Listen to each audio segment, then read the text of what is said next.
Alright guys, so I'm doing a janky video because I wanted to talk about a couple things before. Um, and this is the best way for me to get my ideas across. Also, everything is backwards here, so like, you're seeing this on the right side, but for me it's on the left, so I might mess some things up. But I think we can all agree that this is going to be the attacking side, and this is going to be the defending side for most games, since likely the ring the bell will be like right here, and we want to defend and attack here, right? So this is the attacking side, this is the defending side. I drew some shapes here. I'll explain those later. But the big like question mark that's hanging over everything right now is where the terrain will be, and I'd like to talk about that for a second. We know that these big squares are they're 10 feet across, right? Yeah. Yeah, the big squares are 10 feet across. So you can likely assume that big terrain pieces like the inflatables that he's going to use are not going to fit in these deep corners right here, right? Like, they're just not going to fit down into that corner. So we can pretty much assume that a lot of the terrain will be either in the center of these things, right? Or I'm assuming there's going to be like hay bales probably in these things. Hay bales and inflatables. At the corners, which means that it's going to be real easy for people, archers and stuff, to just like poke around corners, and they're just going to be able to like cast across here. And I really would love it if these were jumpable, like you could jump the corners where the hay bales were, or if there weren't even hay bales. But yeah, the terrain we're gonna have to see the day of. So I'm just gonna fill in here where I like. This is where I likely think terrain is going to be. And that helps me like see like what actual lines of cover we're gonna have. Okay, so now that we've got that. So I like seem to think that holding the center here is kind of a pit. It's kind of a trap. It's what you want to do, because if you start down here, you look down here, right? We have 1, 2, 3, 4 lanes that you have to hold, which is not ideal. Whereas when you get right here, or like if we're defending from here, let me change up my color a little bit. We'll do blue. Okay. If we're defending here, we've got like our defensive group here holding kind of this lane, and our attacking group kind of hanging out here. And our this is like our midfield group, and then our other attacking group hanging out like around here, right? That's only three areas that we have to cover, which means in a 10-man team, we don't have to divide up that much, right? We can be like 3, 5, and 2 over here, right? Whereas if we're holding here, we have to divide our numbers a little thinner. So, yeah, we do kind of want to definitely overtake the enemy in this position, but we don't want to push and past and divide our center numbers right here too much, right? We don't want to take our 5, whatever we decide, but I'm just saying 5, and split that unevenly across these 2 lanes.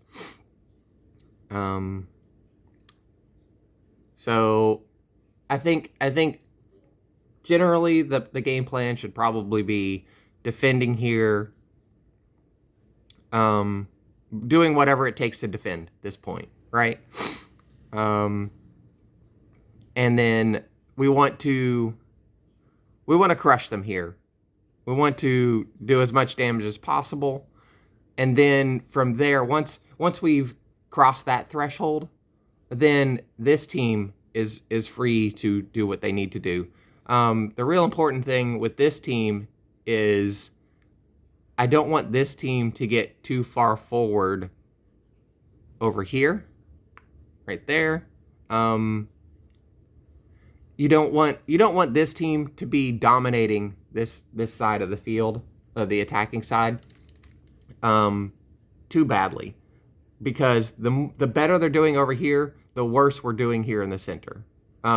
So what I mean by that is, if the enemy team has like one player over here, and we're over here, crushing them with like, well, that didn't work. That didn't work at all. I don't use paint very often. Maybe I should just use a brush. Yes, a brush. Okay.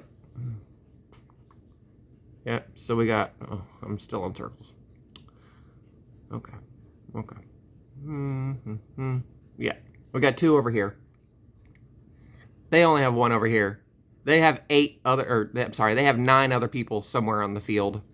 We only have 8 other people somewhere on the field, right? So, the more people we devote to the attacking side over here, the less we have defending, the less we have crushing the center. That's why I say we want to crush the center before we do anything on this side. That should be the primary goal, is controlling the center here before taking this side. I think I explained that. Let me get some more coffee in me. I just woke up. Okay. So, on this side, on the attacking side here, we want to be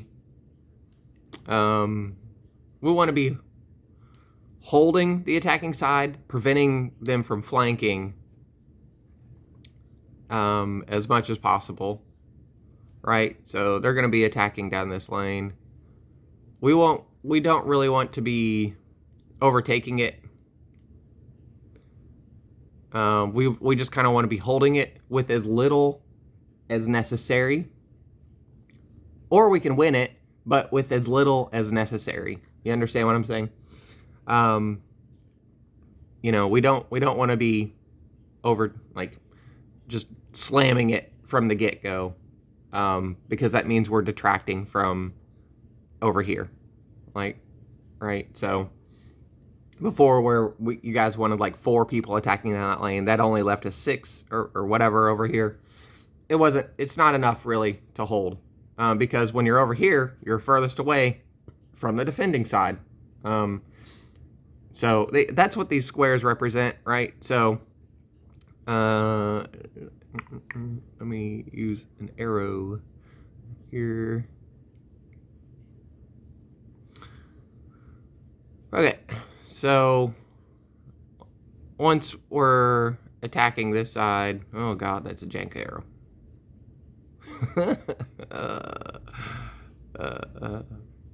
Okay, yeah, attacking this side is great,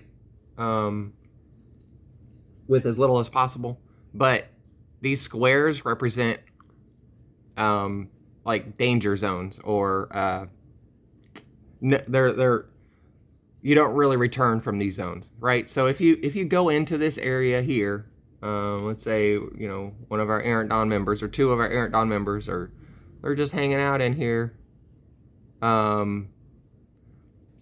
They are in this I guess they're not really danger zones necessarily, but they're like hard to return from. Why? Because if you're in this zone right here, or even for the defender, if you're in this zone, you are the furthest possible away you could be from the center, right? Down here, if you're down here, you can support the center if you really need to. You can kind of dip around up here. Or if, you're up here for whatever reason, you can get to the center. If you're right here, midfield on the outside is a terrible place to be. Terrible place to be because you cannot get back into the center. You cannot reinforce the other lanes as you would want to easily. Unless you have like a high mobility class, like an assassin with teleport or blink or whatever. Or you have a caster come up and give you teleport or something to get across here. That's also assuming that our terrain here is, has a passageway to get through, which would be nice. That's kind of, we're just gonna have to see the day of. But yeah, so you don't want to be if you're on this attacking side, you do not want to be hanging out in this zone. You do not want to really be pushed past this zone for the same reason. Like if you're here or whatever, it's great if you're winning this lane. That's great. You want to do it with as little as possible to ensure that these lanes are doing exactly what they need to be doing. But if you're pushed up here, there is the potential that their team is going to be like attacking you across from here, or teleporting, or using an assassin, projectiles. It's easy for them to come in here and get that, and you're getting sandwiched. Or it's likely that there will be not terrain here. It's unlikely that there will not be terrain here, but yeah, if you're pushed up here, they can even come and do this number on you, and as an assassin or whatever. We don't want that. We don't want that. So yeah, you're best kind of just holding and staying out of this no-go zone. That's a lot for the attacking team there, but I think you understand what I mean.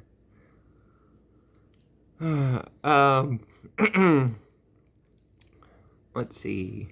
What else did I want to talk about? Yep, so I think we really just want to focus on pushing hard in the center, and then that allows our attacking team to do what they need to do, and our defending team to be supported, because they're focusing a lot of their efforts here. And once, or if they just let us occupy the center and they try to put more, oh gosh, they try to divert more of their attentions here, right? That's good. But pushing them to the outside is good. That just means they give us the game, essentially, because there's going to be resources, and it's easier for us to attack them when we have these lanes to come down and flank them if we need to.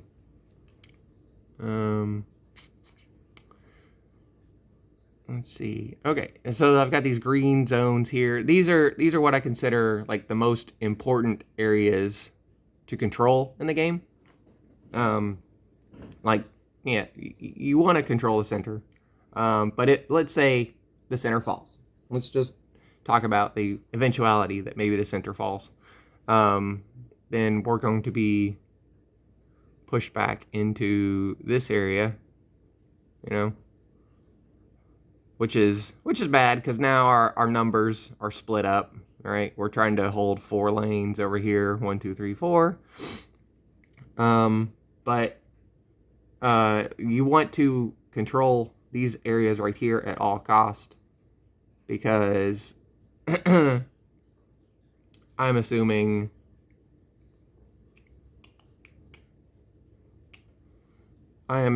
that if they take the center from us and they push us back into these zones, then they will now have the 3 against our 4, which is easier for them to bring numbers against us here. But also, there'll probably be openings here for assassins, or openings. This is where the terrain gets narrower, so it's easier for them to flank us and attack across these things, likely. It's also a likely area that you can get flanked, you know.